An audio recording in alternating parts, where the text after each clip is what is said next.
Hey guys, thanks again for downloading this episode of Another World Audiobooks. We're continuing on with the Sherlock adventures. This week is the adventure of the Noble Bachelor. The Sherlock arrogance really comes out in this one. It's quite entertaining. Anyway, thanks so much for listening and sharing the podcast. I don't really have anything else to say. If you like the show, share it with somebody. But other than that, let's just get into the episode today. So without further ado, I give you Sherlock. 10. The Adventure of the Noble Bachelor.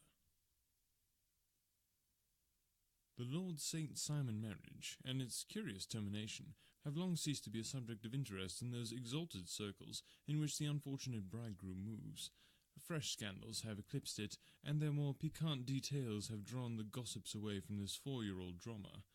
As I have reason to believe, however, that the full facts have never been revealed to the general public, and as my friend Sherlock Holmes had a considerable share in clearing the matter up, I feel that no memoir of him would be complete without some little sketch of this remarkable episode.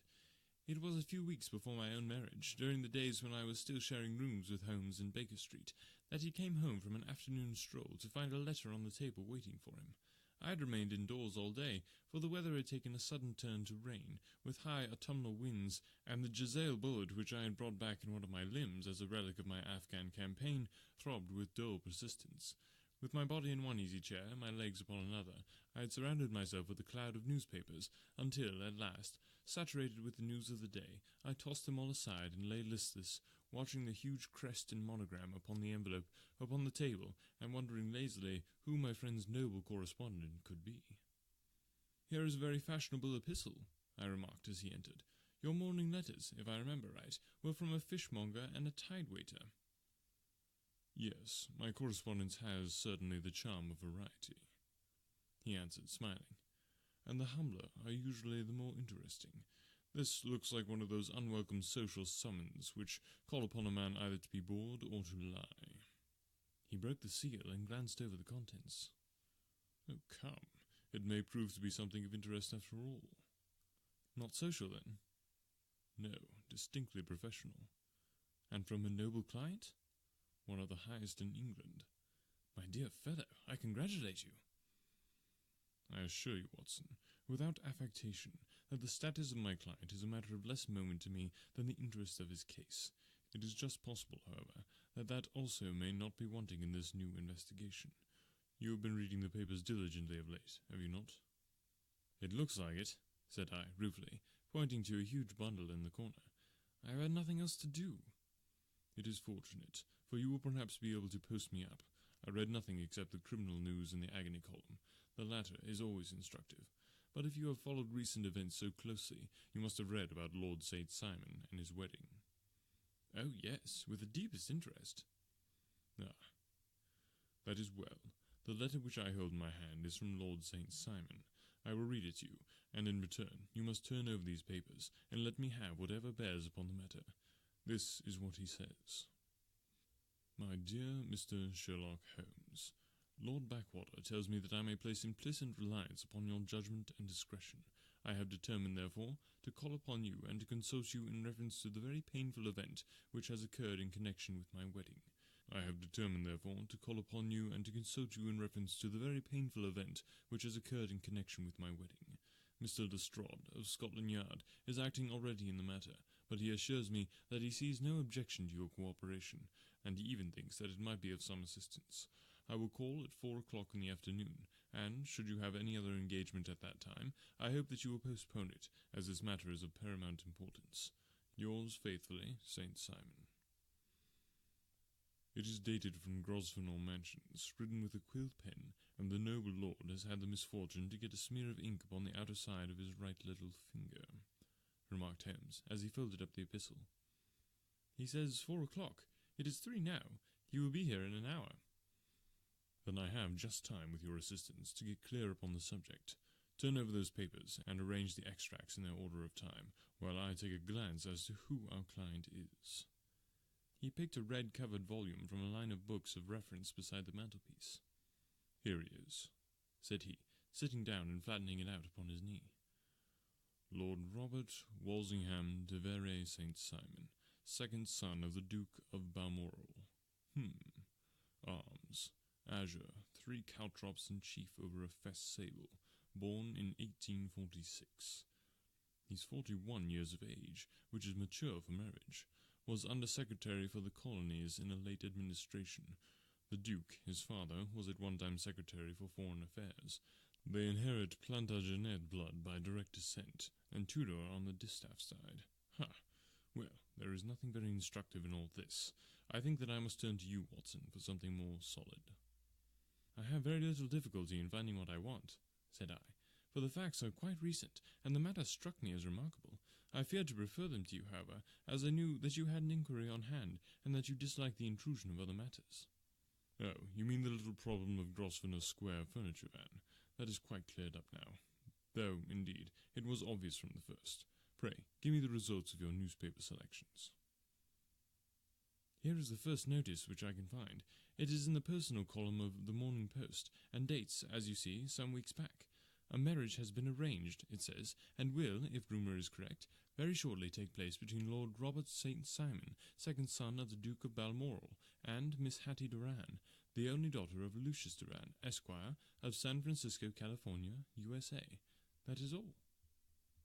Terse and to the point, remarked Holmes, stretching his long, thin legs towards the fire. There was a paragraph amplifying this in one of the society papers of the same week. Ah, here it is. There will soon be a call for protection in the marriage market. For the present free trade principle appears to tell heavily against our home product. One by one, the management of the noble houses of Great Britain is passing into the hands of our fair cousins from across the Atlantic. An important addition has been made during the last week to the list of prizes which have been borne away by these charming invaders. Lord St. Simon, who has shown himself for over 20 years proof against this little god's arrow, has now definitely announced his approaching marriage with Miss Hattie Doran, the fascinating daughter of a California millionaire. Miss Doran, whose graceful figure and striking face attracted much attention at the Westbury House festivities, is an only child, and it is currently reported that her dowry will run to considerably over the 6 figures, with expectancies for the future. As it is an open secret that the Duke of Balmoral has been compelled to sell his pictures within the last few years, and as Lord St. Simon has no property of his own save the small estate in Birchmoor, it is obvious that the Californian heiress is not the only gainer by an alliance which will enable her to make the easy and common transition from a Republican lady to a British peeress. Anything else? Asked Holmes, yawning. Oh yes, plenty. Then there is another note in the Morning Post to say that the marriage would be an absolutely quiet one, that it would be at St. George's, Hanover Square, and that only half a dozen intimate friends would be invited, and that the party would return to the furnished house at Lancaster Gate, which has been taken by Mr. Lucius Doran. 2 days later, that is, on Wednesday last, there is a curt announcement that the wedding had taken place, and that the honeymoon would be passed at Lord Backwater's place, near Petersfield. Those are all the notices which appeared before the disappearance of the bride. Before what? Asked Holmes with a start. The vanishing of the lady. When did she vanish, then? At the wedding breakfast. Indeed. This is more interesting than it promised to be.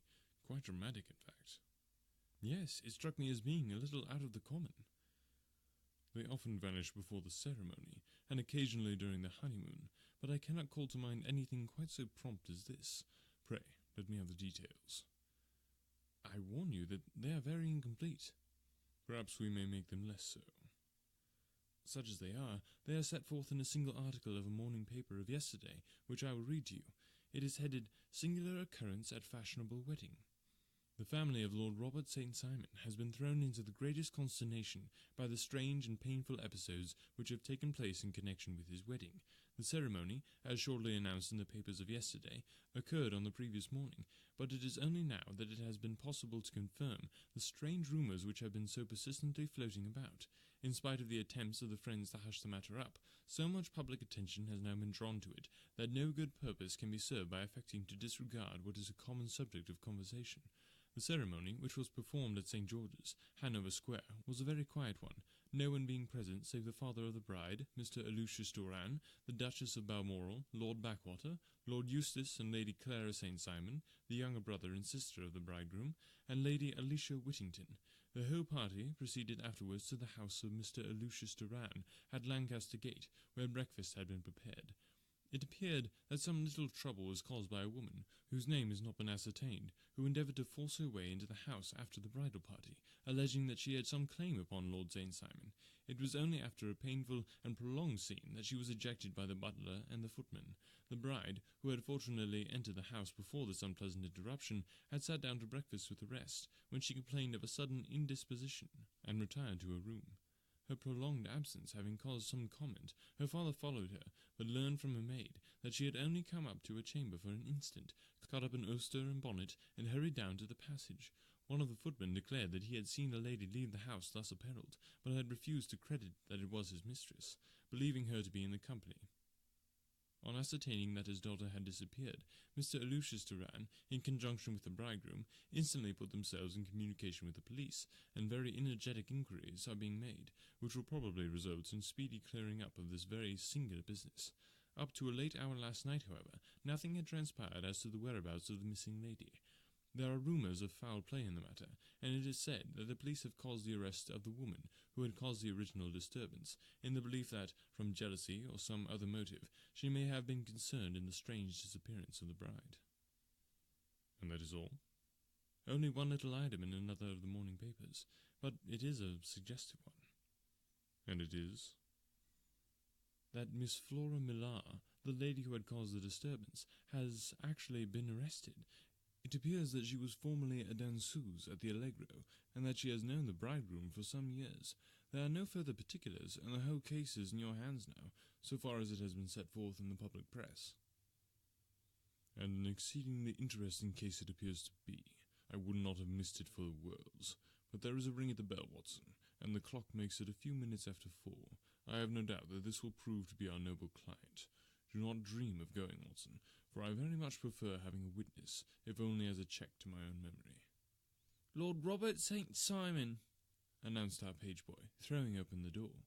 A gentleman entered, with a pleasant, cultured face, high-nosed and pale, with something perhaps of petulance about the mouth, and with the steady, well-opened eye of a man whose pleasant lot it had ever been to command and to be obeyed. His manner was brisk, and yet his general appearance gave an undue impression of age, for he had a slight forward stoop, and a little bend of the knees as he walked.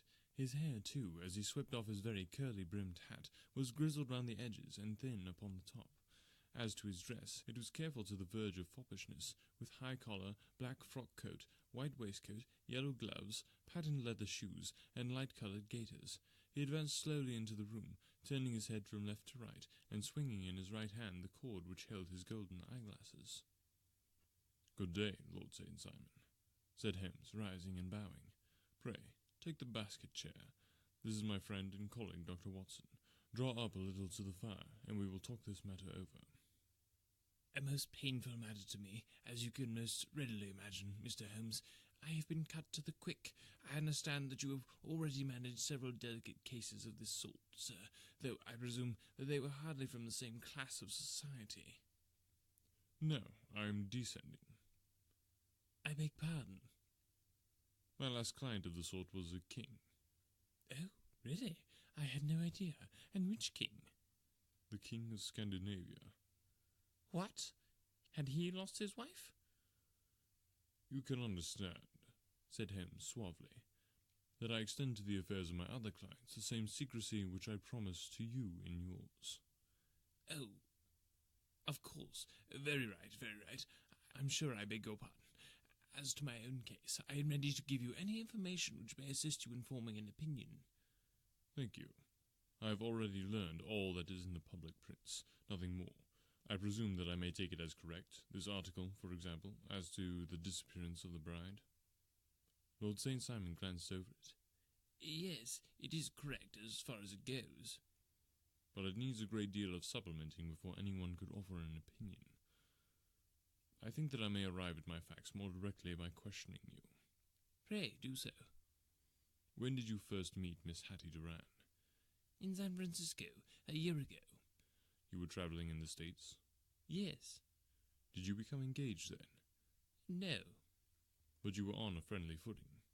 "I was amused by her society, and she could see that I was amused." "Her father is very rich?" "He is said to be the richest man on the Pacific slope." "And how did he make his money?" In mining. He had nothing a few years ago. Then he struck gold, invested in it, and came up by leaps and bounds. Now, what is your own impression as to the young lady's, your wife's, character? The nobleman swung his glasses a little faster and stared down into the fire. You see, Mr. Holmes, said he, my wife was 20 before her father became a rich man. During that time she ran free in a mining camp and wandered through the woods or mountains, so that her education has come from nature rather than from the schoolmaster. She is what we call in England a tomboy, with a strong nature, wild and free, unfettered by any sort of traditions. She is impetuous, volcanic, I was about to say. She is swift in making up her mind and fearless in carrying out her resolutions. On the other hand, I would not have given her the name which I have the honour to bear. He gave a little stately cough. Had I not thought her to be at bottom a noble woman, I believe that she is capable of heroic self-sacrifice, and that anything dishonourable would be repugnant to her. Have you her photograph? I brought it with me. He opened a locket and showed us the full face of a very lovely woman. It was not a photograph, but an ivory miniature, and the artist had brought out the full effect of the lustrous black hair, the large dark eyes, and the exquisite mouth. Holmes gazed long and earnestly at it. Then he closed the locket and handed it back to Lord St. Simon. The young lady came to London, then, and you renewed your acquaintance? Yes, her father brought her over for this last London season. I met her several times, became engaged to her, and have now married her. She brought, I understand, a considerable dowry. A fair dowry, not more than is usual in my family. And this, of course, remains to you, since the marriage is a fait accompli? I really have made no inquiries on the subject. Very naturally not. Did you see Mr. Anne on the day before the wedding? Yes. Was she in good spirits? Never better. She kept talking of what we should do in our future lives. Indeed. That is very interesting. And on the morning of the wedding? She was as bright as possible, at least until after the ceremony. And did you observe any change in her then? Well, to tell the truth, I saw then the first signs that I had ever seen that her temper was just a little sharp. The incident, however, was too trivial to relate, and can have no possible bearing upon the case. Pray, let us have it for all that. Oh, it is childish. She dropped a bouquet as we went towards the vestry. She was passing the front pew at the time, and it fell over into the pew. There was a moment's delay, but the gentleman in the pew handed it up to her again, and it did not appear to be worse for the fall. Yet, when I spoke to her of the matter, she answered me abruptly, and in the carriage on our way home, she seemed absurdly agitated over this trifling cause. Indeed. You say there was a gentleman in the pew. Some of the general public were present then? Oh, yes. It is impossible to exclude them when the church is open. This gentleman was not one of your wife's friends? No, I call him a gentleman by courtesy, but he was quite a common-looking person. I hardly noticed his appearance, but I really think that we are wandering rather far from the point. Lady St. Simon, then, returned from the wedding in a less cheerful frame of mind than she had gone to it. What did she do on re-entering her father's house? I saw her in conversation with her maid. And who is her maid? Alice is her name. She is an American, and came from California with her. A confidential servant? A little too much so. It seemed to me that her mistress allowed her to take great liberties. Still, of course, in America, they look upon these things in a different way. How long did she speak to this Alice? Oh, a few minutes. I had something else to think of. You did not overhear what they said? Lady St. Simon said something about jumping a claim. She was accustomed to use slang of the kind. I have no idea what she meant. American slang is very expressive sometimes. And what did your wife do when she finished speaking to her maid? She walked into the breakfast room. On your arm? No, alone. She was very independent in little matters like that. Then, after we had sat down for 10 minutes or so, she rose hurriedly, muttered some words of apology, and left the room. She never came back. But this maid, Alice, as I understand, disposes that she went to her room, covered her bride's dress with a long ulster, put on a bonnet, and went out. Quite so, and she was afterwards seen walking into Hyde Park in company of Flora Millar, a woman who is now in custody, and who had already made a disturbance at Mr. Durand's house that morning. Ah, yes. I should like a few particulars as to this young lady and your relation to her." Lord St. Simon shrugged his shoulders and raised his eyebrows. "We have been on a friendly footing for some years. I may say on a very friendly footing. She used to be at the Allegro. I have not treated her ungenerously, and she had no just cause of complaint against me, but you know what women are, Mr. Holmes. Flora was a dear little thing, but exceedingly hot-headed and devotedly attached to me. She wrote me dreadful letters when she heard I was about to be married, and, to tell the truth, the reason why I had the marriage celebrated so quietly was that I feared lest there might be a scandal in the church. She came to Mr. Durand's door just after we returned, and she endeavoured to push her way in, uttering very abusive expressions towards my wife, and even threatening her.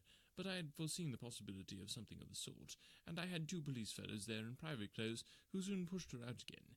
She was quiet when she saw that there was no good in making a row." "Did your wife hear all this?" "No, thank goodness she did not." "And she was seen walking with this very woman afterwards?" "Yes, that is what Mr. Lestrade of Scotland Yard looks upon as so serious. It is thought that Flora decoyed my wife out, and laid some terrible trap for her." "Well, it is a possible supposition." "You think so too?" "I did not say a probable one, but you do not yourself look upon this as likely?" "I do not think Flora would hurt a fly." "Still, jealousy is a strange transformer of characters. Pray, what is your own theory as to what took place?"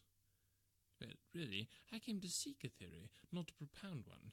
I have given you all the facts. Since you ask me, however, I may say that it has occurred to me as possible that the excitement of this affair, the consciousness that she has made so immense a social stride, had the effect of causing some little nervous disturbance in my wife." "In short, that she had become suddenly deranged?" "Well, really, when I consider that she has turned her back, I would not say upon me, but upon so much that many have aspired to without success, I can hardly explain it in any other fashion." "Well, certainly, that is also a conceivable hypothesis," said Holmes, smiling. "And now, Lord St. Simon, I think that I have nearly all my data. May I ask whether you were seated at the breakfast table so that you could see out of the window?" "We could see the other side of the road and the park." "Quite so. Then I do not think that I need to detain you longer. I shall communicate with you." "Should you be fortunate enough to solve this problem," said our client, rising, "I have solved it." "Eh? What was that?" "I say that I have solved it." "Where, then, is my wife?" "That is a detail which I shall speedily supply." Lord St. Simon shook his head. "I am afraid that it will take wiser heads than yours or mine," he remarked, and bowing in a stately, old-fashioned manner, he departed. "It is very good of Lord St. Simon to honour my head by putting it on the level with his own," said Sherlock Holmes, laughing. "I think that I shall have a whisky and soda, and a cigar after all this cross-questioning. I had formed my conclusions as to the case before our client came into the room." "My dear Holmes!" "I have notes of several similar cases, though none, as I remarked before, which were quite as prompt. My whole examination served to turn my conjecture into a certainty. Circumstantial evidence is occasionally very convincing, as when you find a trout in the milk, to quote Thoreau's example." "But I have heard all that you have heard." "Without, however, the knowledge of pre-existing cases which serves me so well. There was a parallel instance in Aberdeen some years back, and something very much the same lines at Munich the year after the Franco-Prussian War. It is one of these cases. But hello, here is Lestrade. Good afternoon, Lestrade. You will find an extra tumbler on the sideboard, and there are cigars in the box." The official detective was attired in a pea jacket and cravat, which gave him a decidedly nautical appearance, and he carried a black canvas bag in his hand. With a short greeting, he seated himself, and lit the cigar which had been offered to him. "What's up, then?" asked Holmes, with a twinkle in his eye. "You look dissatisfied." "And I feel dissatisfied. It is this infernal St. Simon marriage case. I can make neither head nor tail of the business." "Really? You surprise me." "Who ever heard of such a mixed affair? Every clue seems to slip through my fingers. I've been at work upon it all day." "And very wet it seems to have made you," said Holmes, laying his hand upon the arm of the pea jacket. "Yes, I have been dragging the Serpentine." "In heaven's name, what for?" in search of the body of Lady St. Simon." Sherlock Holmes leaned back in his chair and laughed heartily. "Have you dragged the basin of Trafalgar Square fountain?" he asked. "Why, what do you mean?" "Because you have just as good a chance of finding this lady in the one as in the other." Lestrade shot an angry glance at my companion. "I suppose you know all about it," he snarled. "Well, I have only just heard the facts, but my mind is made up." "Oh, indeed. Then you think that the Serpentine plays no part in the matter?" "I think it very unlikely." "Then perhaps you will kindly explain how it is that we found this in it." He opened his bag as he spoke, and tumbled onto the floor a wedding dress of watered silk, a pair of white satin shoes, and a bride's wreath and veil, all discoloured and soaked in water. "There," said he, putting a new wedding ring upon the top of the pile. "There is a little nut for you to crack, Master Holmes." "Oh, indeed," said my friend, blowing blue rings into the air. "You dragged them from the Serpentine?" "No, they were found floating near the margin by a park keeper. They have been identified as her clothes, and it seemed to me that if the clothes were there, the body would not be far off." "By the same brilliant reasoning, every man's body is to be found in the neighbourhood of his wardrobe. And pray, what did you hope to arrive at through this?" "At some evidence implicating Flora Millar in the disappearance." "I am afraid that you will find it difficult." "Are you, indeed now?" cried Lestrade with some bitterness. "I am afraid, Holmes, that you are not very practical with your deductions and your inferences. You have made 2 blunders in as many minutes. This dress does implicate Miss Flora Millar." "And how?" "In the dress is a pocket. In the pocket is a card case. In the card case is a note, and here is the very note." He slapped it down upon the table in front of him. "Listen to this. 'You will see me when all is ready. Come at once. F.H.M.' Now, my theory, all along, has been that Lady St. Simon was decoyed away by Flora Millar, and that she, with confederates no doubt, was responsible for her disappearance. Here, signed with her initials, is the very note which was no doubt quietly slipped into her hand at the door, and which lured her within their reach." "Very good, Lestrade," said Holmes, laughing. "You really are fine indeed. Let me see it." He took up the paper in a listless way, but his attention instantly became riveted, and he gave a little cry of satisfaction. "This is indeed important," said he. "Ah, you find it so?" "Extremely so. I congratulate you warmly." Lestrade rose in his triumph, and bent his head to look. "Why," he shrieked, "you're looking at the wrong side." "On the contrary, this is the right side." "The right side? You're mad! Here is the note written in pencil over here." "And over here is what appears to be the fragment of a hotel bill, which interests me deeply." "There's nothing in it. I looked at it before," said Lestrade. "October 4th, rooms 8 shillings, breakfast 2 shillings 6 pence, cocktail 1 shilling, lunch 2 shillings 6 pence, glass sherry 8 pence. I see nothing in that." "Very likely not. It is most important all the same. As to the note, it is important also, or at least the initials are, so I congratulate you again." "I've wasted time enough," said Lestrade, rising. "I believe in hard work, in not in sitting by the fire spinning fine theories. Good day, Mr. Holmes, and we shall see which gets to the bottom of the matter first." He gathered up the garments, thrust them into the bag, and made for the door. "Just one hint to you, Lestrade," drawled Holmes before his rival vanished. "I will tell you the true solution of the matter. Lady St. Simon is a myth. There is not, and there never has been, any such person." Lestrade looked sadly at my companion. Then he turned to me, tapped his forehead 3 times, shook his head solemnly, and hurried away. He had hardly shut the door behind him when Holmes rose to put on his overcoat. "There is something in what the fellow says about outdoor work," he remarked. "So I think, Watson, that I must leave you to your papers for a little." It was after 5 o'clock when Sherlock Holmes left me, but I had no time to be lonely, for within an hour there arrived a confectioner's man with a very large flat box. This he unpacked with the help of a youth whom he had brought with him, and presently, to my very great astonishment, a quite epicurean little cold supper began to be laid out upon our humble lodging-house mahogany. There were a couple of brace of cold woodcock, a pheasant, a pâté de foie gras pie, with a group of ancient and cobwebby bottles. Having laid out all these luxuries, my two visitors vanished away, like the genii of the Arabian Nights, with no explanation save that the things had been paid for, and were ordered to this address. Just before 9 o'clock, Sherlock Holmes stepped briskly into the room.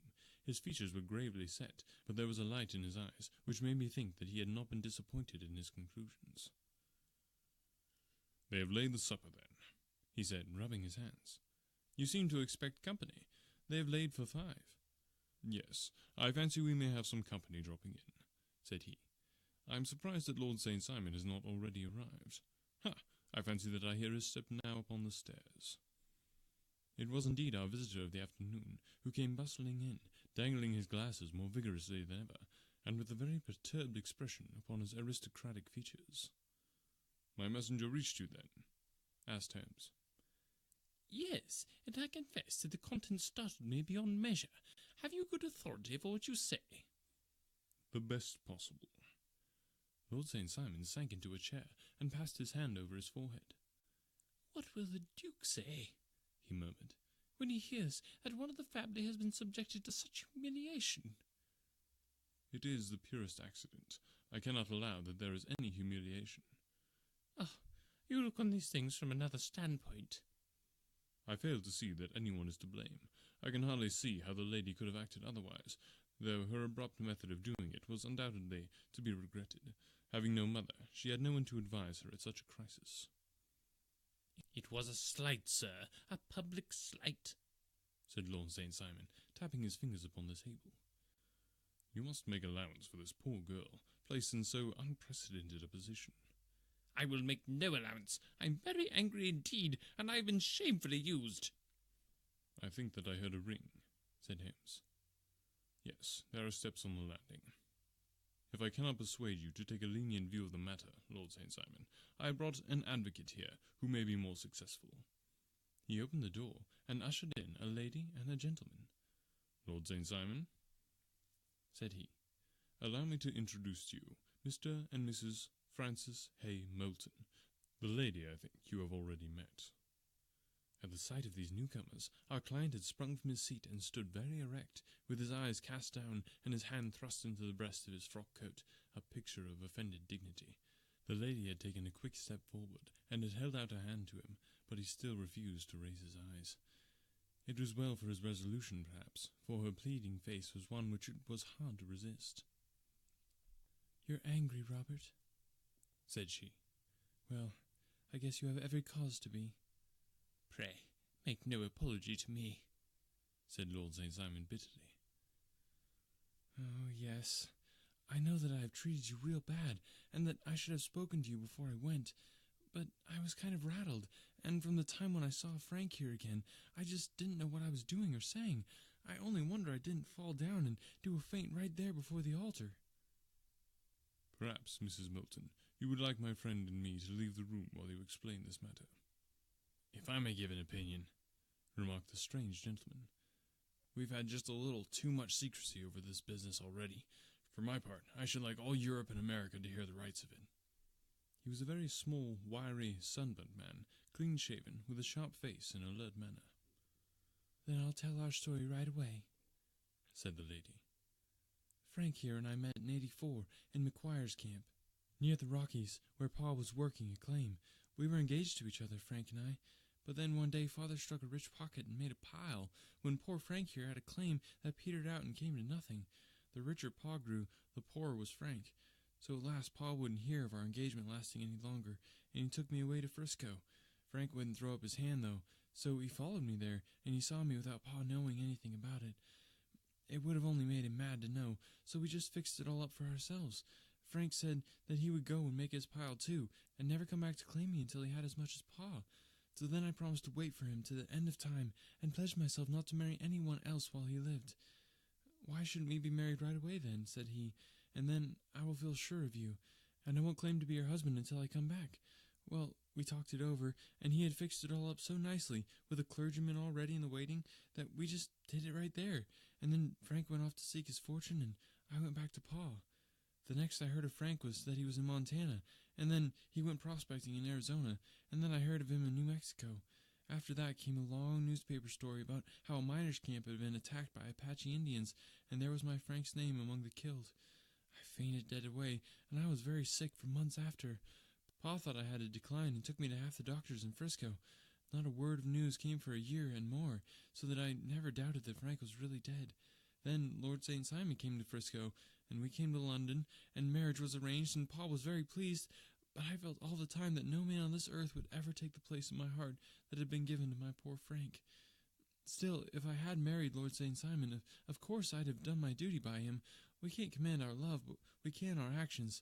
I went to the altar with him with the intention to make him just as good a wife as it was in me to be, but you may imagine what I felt when, as I came to the altar rails, I glanced back and saw Frank standing and looking at me out of the first pew. I thought it was his ghost at first, but then I looked again. There he was still, with a kind of question in his eyes, as if to ask me whether I was glad or sorry to see him. I wonder I didn't drop. I know that everything was turning round, and the words of the clergyman were just like the buzz of a bee in my ear. I didn't know what to do. Should I stop the service and make a scene in the church? I glanced at him again, and he seemed to know what I was thinking, for he raised a finger to his lips to tell me to be still. Then I saw him scribble on a piece of paper, and I knew that he was writing me a note. As I passed his pew on the way out, I dropped my bouquet over to him, and he slipped the note into my hand when he returned me the flowers. It was only a line asking me to join him when he made the sign to me to do so. Of course, I never doubted for a moment that my first duty was now to him, and I determined to do just whatever he might direct. When I got back, I told my maid, who had known him in California, and had always been his friend. I ordered her to say nothing, but to get a few things packed up and my ulster ready. I know I ought to have spoken to Lord St. Simon, but it was dreadful hard before his mother and all those great people. I just made up my mind to run away and explain afterwards. I hadn't been to the table 10 minutes before I saw Frank out of the window at the other side of the road. He beckoned to me and then began walking into the park. I slipped out, put on my things, and followed him. Some woman came talking something or other about Lord St. Simon to me. Seemed to me from the little I heard as if he had a little secret of his own before marriage also. But I managed to get away from her and soon overtook Frank. We got into a cab together, and away we drove to some lodgings he had taken in Gordon Square. And that was my true wedding after all those years of waiting. Frank had been a prisoner among the Apaches, had escaped, come to Frisco, found that I'd given him up for dead and gone to England, followed me there, and had come upon me at last on the very morning of my second wedding. I saw it in the paper, explained the American. It gave the name and the church, but not where the lady lived. Then we had a talk as to what we should do, and Frank was all for openness, but I was so ashamed of it all that I felt as if I should like to vanish away and never see any of them again. Just sending a line to Pa, perhaps, to show him that I was alive. It was awful to me to think of all those lords and ladies sitting round that breakfast table and waiting for me to come back. So Frank took my wedding clothes and things and made a bundle of them so that I should not be traced, and dropped them away somewhere where no one could find them. It is likely that we should have gone on to Paris tomorrow, only that this good gentleman, Mr. Holmes, came round to us this evening, though how he found us is more than I can think, and he showed us very clearly and kindly that I was wrong and that Frank was right, and that we should be putting ourselves in the wrong if we were so secret. Then he offered to give us a chance of talking to Lord St. Simon alone, and so we came right away round to his rooms at once. Now, Robert, you have heard it all, and I am very sorry if I have given you pain, and I hope that you do not think very meanly of me. Lord St. Simon had by no means relaxed his rigid attitude, but had listened with a frowning brow and a compressed lip to this long narrative. "Excuse me," he said, "but it is not my custom to discuss my most intimate personal affairs in this public manner." Then you won't forgive me? You won't shake hands before I go? "Oh, certainly, if it will give you any pleasure." He put out his hand and coldly grasped that which she extended to him. "I had hoped," suggested Holmes, "that you would have joined us in a friendly supper." "I think that there you ask a little too much," responded his lordship. "I may be forced to acquiesce in these recent developments, but I can hardly be expected to make merry over them. I think that, with your permission, I will now wish you all a very good night." He included us all in a sweeping bow and stalked out of the room. "Then I trust you at least will honour me with your company," said Sherlock Holmes. "It is always a joy to meet an American, Mr. Milton, for I am one of those who believe that the folly of a monarchy and the blundering of a minister in far-gone years will not prevent our children from being someday citizens of the same worldwide country under a flag which shall be a quartering of the Union Jack with the stars and stripes." "The case has been an interesting one," remarked Holmes when our visitors had left us, "because it serves to show very clearly how simple the explanation may be of an affair which at first sight seems to be almost inexplicable.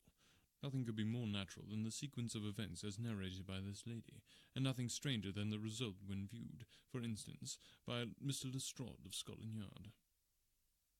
"You were not yourself at fault at all, then?" "From the first, two facts were very obvious to me. The one, that the lady had been quite willing to undergo the wedding ceremony. The other, that she had repented of it within a few minutes of returning home. Obviously, something had occurred during the morning then, to cause her to change her mind. What could that something be? She could not have spoken to anyone when she was out, for she had been in the company of the bridegroom. Had she seen someone then? If she had, it must be someone from America, because she had spent so short a time in this country that she could hardly have allowed anyone to acquire so deep an influence over her that the mere sight of him would induce her to change her plans so completely. You see, we have already arrived, by a process of exclusion, at the idea that she might have seen an American. Then, who could this American be, and why should he possess so much influence over her? It might be a lover. It might be a husband. Her young womanhood had, I knew, been spent in rough scenes and under strange conditions. So far I had got before I ever heard Lord St. Simon's narrative. When he told us of a man in a pew, of the change in the bride's manner, of so transparent a device for obtaining a note as the dropping of a bouquet, of her resort to a confidential maid, and of her very significant allusion to claim-jumping, which, in miners' parlance, means taking possession of that which another person has prior claim to, the whole situation became absolutely clear. She had gone off with a man, and the man was either a lover or was a previous husband, the chances being in favour of the latter. "And how in the world did you find them?" "It might have been difficult, but friend Lestrade held information in his hands, the value of which he did not himself know. The initials were, of course, of the highest importance, but more valuable still was it to know that within a week he had settled his bill at one of the most select London hotels." "How did you deuce the select?" "By the select prices. 8 shillings for a bed and 8 pence for a glass of sherry, pointed to one of the most expensive hotels. There are not many in London which charge at that rate. In the second one which I visited in Northumberland Avenue, I learned by an inspection of the book that Francis H. Milton, an American gentleman, had left only the day before, and on looking over the entries against him, I came upon the very items which I had seen in the duplicate bill. His letters were to be forwarded to 226 Golden Square. So, thither I travelled, and being fortunate enough to find the loving couple at home, I ventured to give them some paternal advice, and to point out to them that it would be better in every way that they should make their position a little clearer to both the general public and to Lord St. Simon in particular. I invited them to meet him here, and as you see, I made him keep the appointment." "But with no very good result," I remarked. "His conduct was certainly not very gracious." "Oh, Watson," said Holmes, smiling, "perhaps you would not be very gracious either, if, after all the trouble of wooing and wedding, you found yourself deprived in an instant of wife and of fortune. I think that we may judge Lord St. Simon very mercifully, and thank our stars that we are never very likely to find ourselves in the same position. Draw your chair up and hand me my violin, for the only problem we have still to solve is how to while away these bleak autumnal evenings." And thus ends the adventure of the Noble Bachelor. I really hope you guys are enjoying this series of episodes. Before too long, we're going to have to start thinking about what book to do next. So, if you have any suggestions or would like to give some input on there, I watch all the social medias. Another World Audiobooks is on Facebook, and we have a Twitter page. You could just comment on the episode in your podcast player. I'll see that. You can comment on the blog. You can send me an email, anotherworldaudioBooks@gmail.com. Let me know what kind of book would you like to hear next. So, I'm also kind of working on a little bit of a secret surprise. I'm not sure if it's going to pan out yet, so I don't want to say too much, but just keep it tuned here. We got good stuff coming. Thanks again so much for listening today. And thanks also to our awesome patrons over at patreon.com. You guys make the show possible. Patreon.com/anotherworldaudiobooks. And with that, I'll talk to you next week.